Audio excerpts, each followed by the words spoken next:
alaikum warahmatullahi ta'ala wa barakatuh. Mutanen nan gida mai albarka Zaria Hausa TV YouTube channel. Idan wannan shine farkon zuwan ka wannan gidan, yana da kyau ka je kai mana subscribing. Bayan ka subscribing ka je kai mana liking. Bayan ka yi liking ka zo ka danna ƙararrawar sanarwa. Hakan shine zai bada damar duk bidiyon da muka ɗaura a sanar da kai, insha Allah.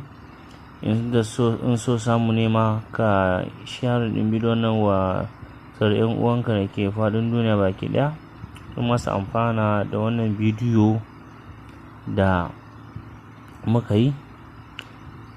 Idan ba ku manta ba, a cikin satin nan mun saki bidiyo ne muka yi bayani akan cewa insha Allahu a cikin wannan sati za mu kawo wannan sirri na ƙarfin maza. Dalilin ne sa muka ce muka wannan sirri na ƙarfin maza shine yana da kyau a ce ga mai iyali yana da irin wannan sirrukan, saboda gyara aure sunna annabi Muhammad sallallahu alaihi wasallam. Yana da kyau a ce kana da irin wannan sirrukan, ba wai sai ka ji kana ta kashe kuɗin kana siyan kemis waye ba. Akwai irin magunguna irin wannan da yawa a gargajiya wanda za ka yi amfani da su, insha Allah. Kuma ka ga amfanin su, ba ma kai an ce ka ci gaba da yi su ba, insha Allah da kanka za ka ga za ka yi shi saboda ka ga amfanin sa, insha Allah. A wannan lokaci insha Allah za mu bayani akan wannan sirri mai ɗimbin albarka. Sirri ce wanda abin da za mu faɗe shi, ka san shi, kin san shi, na san shi, kuma muna yawan amfani da shi, muna cin wannan abu a abinci. Insha Allahu ta'ala yau za mu bayani a kansa, saboda aure sunna annabi Muhammad sallallahu alaihi wasallam ne. Mun ba da wannan abin fi sabilillahi, saboda manzo Allah sallallahu alaihi wasallam yana cewa dan adam ya kula da abubuwa guda uku. Na farko ciwon idanu, na biyu kuma ciwon ciki, na uku kuma ƙarfin gaba. Ma'ana mutum ya kula da ɓangaren abin da shafi raya sunnan manzo Allah sallallahu alaihi wasallam, ma'ana kar ka bari a barka a baya. To yau insha Allah za mu magana ne akan wannan sirri mai ɗimbin albarka, mai amfani ga masu iyali. Idan ba ka da mata, to yana da kyau a ce ka ga bidiyon nan, to lallai kai kokari ka ajiye shi, zai maka amfani duk lokacin da ka yi aure, insha Allah. Ko kika kin yi aure, ko ka yi aure, ko kika yi aure, to insha Allah wannan sirri zai amfani ku sosai, insha Allah. Wannan sirri na ƙarfin maza ne, na iyali ne. Mace ma za ta iya yi, namiji ma zai iya yi. Wa insha Allah za ku yi mana godiya, insha Allah. Yanzu za mu fara bayani akan wannan sirri mai ɗimbin albarka. Idan wannan shine farkon zuwan ka wannan gidan, to yana da kyau kamar yadda muka yi magana a baya, ka je ka yi subscribing, ka danna ƙararrawar sanarwa wato all notification, sai ka zo ka yi liking na bidiyon nan. Bayan ka yi liking, sai inda dama za ka iya masauran al'ummar musulmi sharing, yan uwanka na nesa da na kusa su masu amfani da wannan bidiyo, insha Allah. Ko da a ce baka aure ba, yana da kyau a ce ka ci karo da bidiyon nan, ka bi bayanin da muka yi, sannan ka ajiye sa, dan zai maka amfani, insha Allah. Ko mun dade kuma jiman Allah ya yarda, idan Allah ya sa ka yi aure, to ko kin yi aure, to insha Allah kuka zo kuka da sirrin nan, to insha Allahu za ku ga amfaninsa.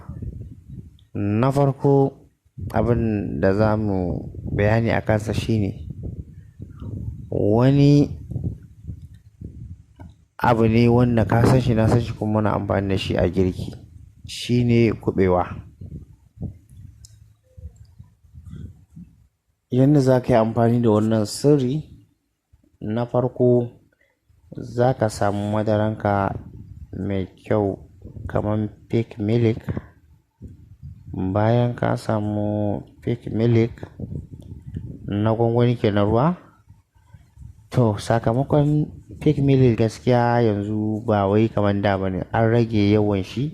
Kuma za ku ga yanzu ma komai da ake da yanzu ba ɗaya ba, ko da a ce duk da an rage yawan abu ma to za ku iya ganin an rage fawa ɗin shi da yanda yake da yanzu da yanda yake. Za ka ga ai na daɗin ma ya fi yawa ko kuma ya fi inganci ko kuma ya fi kauri ko kuma ya fi dai amfani a jikin ɗan adam. So ya danganta da yanayin ka ne. Yana dai da kyau a ce sirrin nan ka yi shi da yawa kuma ka sai madaran ka tanaje shi da yawa, saboda ba wai sai ka je a ce ka je kemis ko waye ka ce a baka maganin iyali wa mutuwa ta shi ke ta sai wasu ƙwayoyi na turawa. To akwai muna da irin wannan magungunan Hausa, sai dai kawai dai muka tambaya baka bincika ba. Amma akwai irin su insha Allahu. Idan ba abin kunya bane dan kana buƙatar irin wannan surukan ka je ka tambayi masana su baka shi.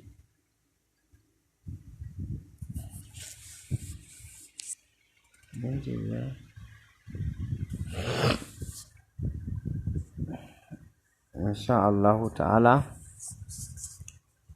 To idan misali ka samu madaranka lafiyayya, ko misali a ce ka samu madara gari kawai.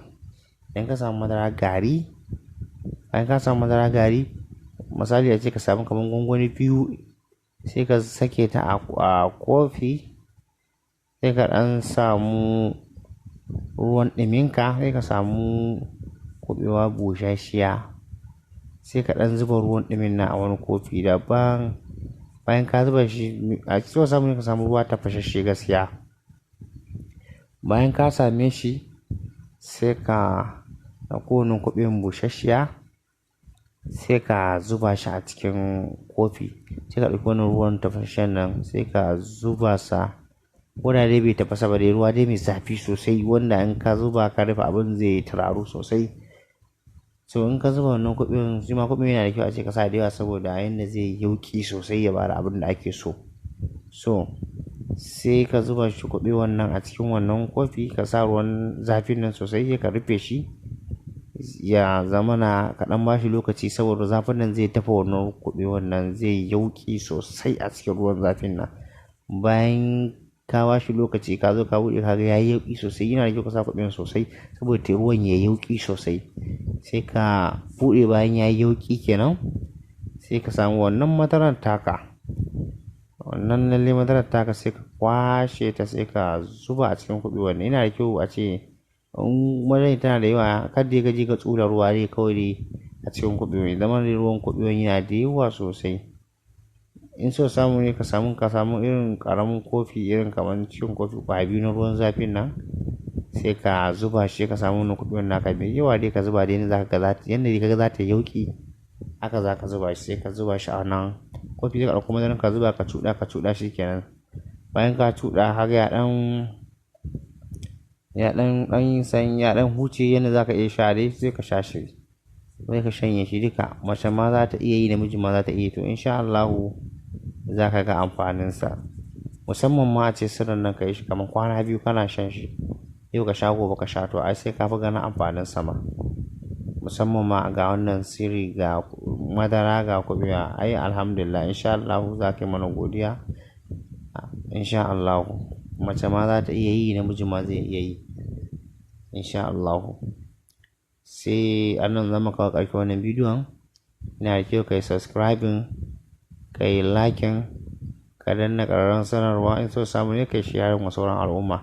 In Allah ya da a cikin satin nan zamu ƙara kawo sirri na 2 wanda shi ma da kuɓi ake yin shi, wani kala ne daban amma dukansu ka gaskiya shi ma wancan sai dai mun saki bidiyon kai, ba zan yi cika baki ba yanzu.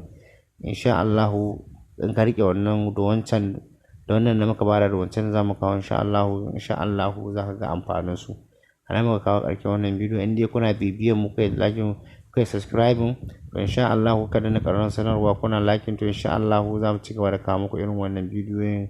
Insha Allahu muna zaƙulo muku su wanda masu amfani ne, wanda za su amfane ka da kai da iyalinka da sauran al'ummar musulmi baki ɗaya. Ana muka kawo ƙarshen wannan bidiyo.